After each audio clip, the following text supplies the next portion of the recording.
UFC 299 just happened last night, March 9th in Miami. Sick card. So what I'm going to do is run through the whole card, give my reaction to each fight, what my thoughts are. On the year, I'm 60-37. Last night I cleaned house. I went 11-3 last night. Sick record.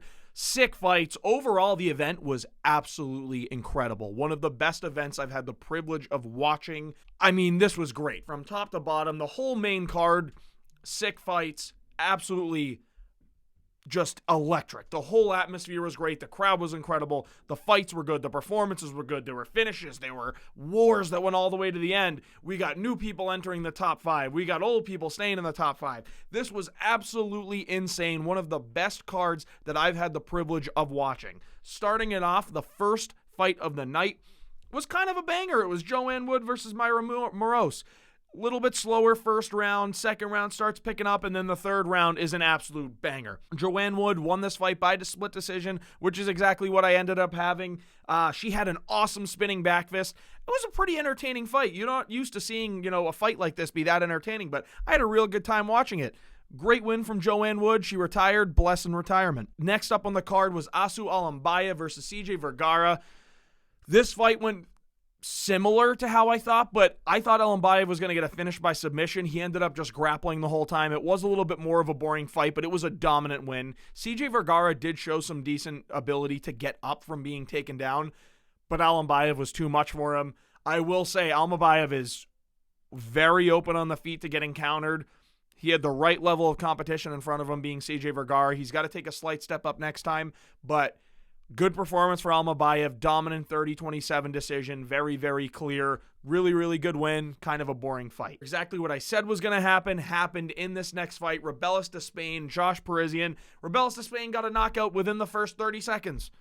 He goes for a kick, he falls down, Parisian blitzes him, they start throwing in the pocket, and Despain just hits him with the right hook that puts him out, ends up TKOing him. Josh Parisian is just a fat, overweight heavyweight. He's in the UFC, so he can fight, but at the end of the day, Despain did his job, got that first round knockout. That's a Cuban with some power, man. I can't wait to see what he's going to end up doing. 5-0 in the UFC, time to start taking slow steps up. Tune in for the next video that we're making. It's the UFC matchmaking. It's going to be the most important fighters on the card and who I think should go next. I'm going to be talking about Despain on that video, so make sure you're tuning into that one as well. Michel Pereira versus Michal Oleksiejczuk. I said Pereira second round TKO. He got a first round sub. He beat the shit out of Michal Oleksiejczuk, so I got that pick right. Didn't have the method right. Those body kicks from Michel Pereira were absolutely insane. I can't wait to see him fight next. It's time to start sending him up the rankings again. We got the matchmaking video coming out, so watch out next. But I'll give you a spoiler. I want him at 301 in Brazil in 2 months because he's going to be very ready for a fight there. So I'm very excited to see. Great submission win. The body kicks. He was dancing to the cage. And then he chokes out Michel Oleksiejczuk. And Michel Oleksiejczuk has a great chin, so I love seeing Michel Pereira acknowledge that and go into the body. So great work from Michel Pereira, first round sub. Felipe Lins, Ion Cutelaba. I really wanted Cutelaba to win. Now I picked Lins, so to this point, I'm 5-0 in the card after this fight. Lins won by decision. He looked really good to start. Beat up Cutelaba's leg. Cutelaba's an animal, dude. It's just like he doesn't feel pain. He just kept walking forward, and Lins would get a takedown and hold a boring position, and then he'd fight to get back up. It would just keep happening. Heart of a lion from Cutelaba, but that leg was too chewed up for him to do any damage. This was one of those fights where the commentators were just glazing the leg kicks, and it was a lot to listen to, but at the end of the day, they did do the most damage, and Lins won the fight, unanimous decision. Clear win. I'm 5-0 to point on the card. Kyler Phillips, Pedro Munoz is the next fight. This is the first one I got wrong, guys. I picked the underdog, plus 180, Pedro Munoz. He looked good in the first round, but he got eye poked 3 times. I don't know why they wouldn't take a point of that for that. That was bad cheating. Kyler Phillips poked Pedro Munoz in the eyes 3 times, and he was doing it carelessly. It's not like it was these crazy mistakes. He was carelessly leaving his fingers open and poking him in the eyes. But at the end of the day, he won the decision. Good pace that he put on him. Really good, smooth striking. It was fun to watch for a little bit there, because in the back half of round 2 and round 3, Pedro just kind of started walking towards Phillips and not throwing anything. Just really trying to close the distance, but ultimately not throwing. Phillips wins a unanimous decision. Very, very clear. Really, really good win from Phillips. It's time for him to take another step up in the rankings, but I would have liked to seen a better performance from him, if I'm being honest. The Polish nut hugger himself, Mateusz Gamrot versus RDA, Rafael Dos Anjos. This fight should have been 29-28 Mateusz Gamrot. He crystal clear won 2 and 3 because he got the takedowns and he held control, and RDA wasn't able to do anything in those last 2 rounds. RDA knocked him down in the first round really, really bad. Got a left hook off, got a kick up to the head as Mateusz was just blindly shooting a takedown. I said that if RDA was able to time the knee, he was going to catch Gamrot. He almost did it. He got him with a kick. He got him with some punches. Almost timed the knee. Gamrot's going to get slept by someone real bad real soon because that knee is going to get timed by another top-level fighter, and he's going out cold. He just shoots takedown after shoots takedown. Boring fight. Like, really boring fight because of Gamrot's style of just holding people against the cage, ragdolling people, but he has the energy to keep shooting the takedowns even though he looked like he was gassing out. He won the fight 29-28 decision. Not much to see here. I don't want to see him get a crazy jump in the rankings until we see a very impressive win. Maybe a Fiziev rematch. Go tune into matchmaking to go find out what I think. Macy Barber versus Caitlin Chukagian Sarmanara. I love Macy Barber. Dude. Love that woman. She's beautiful woman, great striker, fun fighter. Like, she actually put on a pretty fun performance, was very, very aggressive, kind of like a bulldog, just going at Chukagian or Samanara, whatever we're calling her now, making it a real dogfight, working in the clinch, throwing power shots, extending combinations, getting takedowns. Like, Macy Barber, really, really impressive performance. She's actually starting to look like a really good MMA fighter now. She's a beautiful woman as well. So we love watching Macy Barber fight. Really good win here. Unanimous decision. Deserved it. To that point, guys, I am 7-1 on the card. Great work on the prelims to start. The next fight is Jailton Almeida versus Curtis Blades. I nailed this one as an underdog again. I am so happy about this fight. As far as fights go, this might be one of the happiest I am about them because first round, Jailton Almeida does his thing, shoots takedown, gets Blades against the cage, and makes it just a snooze fest, dude. Holding him against the cage, kind of trying to get position, but it's really just a lot of heavy control, boring style of fight. We don't want to see this. But it turns out most BJJ guys don't got a chin because the second he shot that takedown in round 2, Blades kind of stuffed it a little bit so that way Almeida was holding onto that single leg and Blades just started raining shots on the head. Eventually Almeida fell, got finished, second round TKO from Curtis Blades. I'm so excited about that. I thought we were in for such a boring decision and Almeida was going to fluke his way all the way up top because he's a boring, heavy grappler that does no actual damage. But Blades showed that he can do it.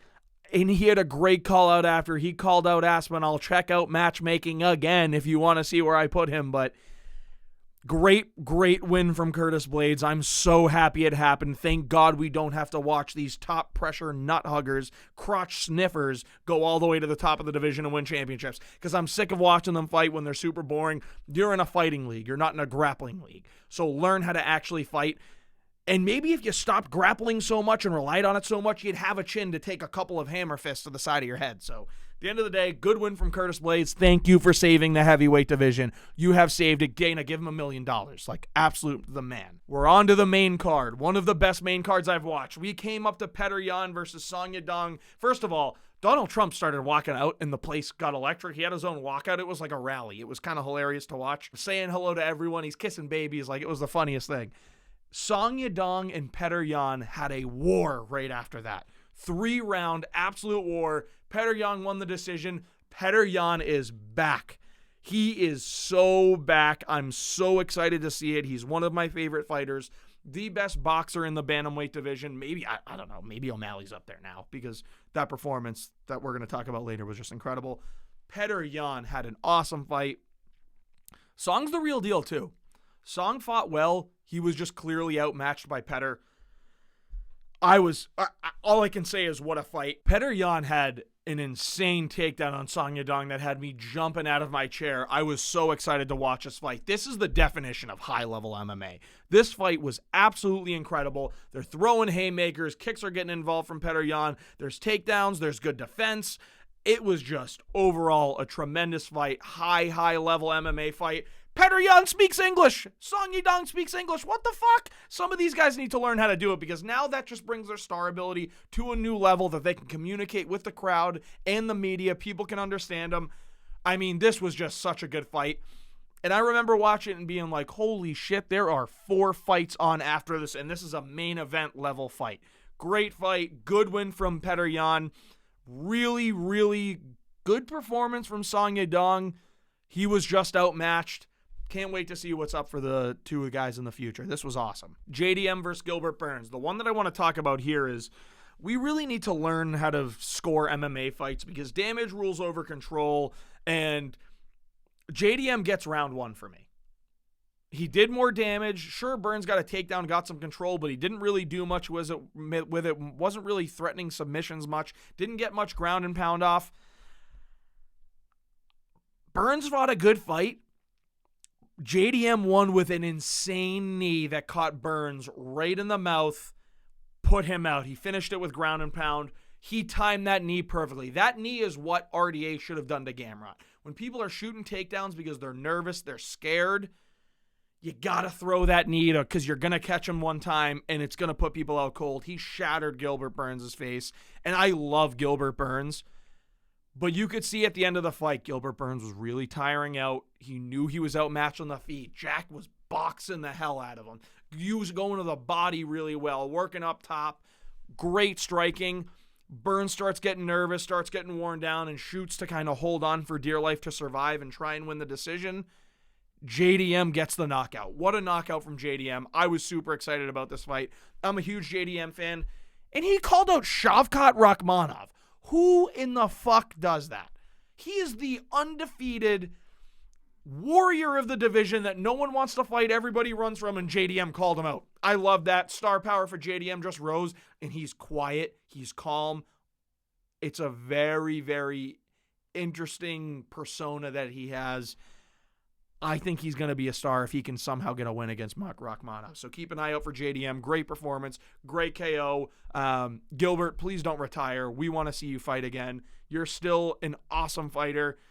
I just don't know that you're going to get the championship at this point, but we're excited to watch Gilbert Burns fight anytime he wants. Huge fan. Kevin Holland versus MVP. Guys, I couldn't have called this more perfectly. MVP styled on Kevin Holland. And Kevin Holland got to the end of the fight, was getting frustrated that he couldn't close the distance, and kind of just gave up on it. That's what Kevin Holland does. I called that to a T, and I'm a Kevin Holland fan. I just want to see him go through the fire and just give it his all. I don't want to see him get frustrated. I want to see him get composed and make adjustments in the fight. It just seems that he goes in there with a plan and he doesn't make those adjustments mid-fight. And MVP, this dude is a hard dude to hit. He comes in fast. He was rocking Kevin Holland. And I got to say, Kevin Holland has the best chin in MMA. The amount of spinning back fists he caught, the straight punches on the 1-2s that came in, the kicks that were getting thrown. I mean, MVP is the real deal. MVP is the real deal. He belongs in the UFC. I think you know who I'm going to matchmake against him when you go watch that video, but you're an idiot if you don't want to watch him fight Wonderboy Thompson, because that fight is going to be a banger. 2 of the most fun styles that you'll have the privilege of watching. MVP styled, MVP belongs. He did what MVP does in the UFC. Absolute animal, great performance, decision victory, decisive victory from MVP. The co-main event was a 5-round fight between Dustin Poirier and Benoit Saint-Denis. I was nervous with Saint-Denis having staph infection, that when he was on antibiotics, he wasn't going to have the cardio to go. He did start to gas out there.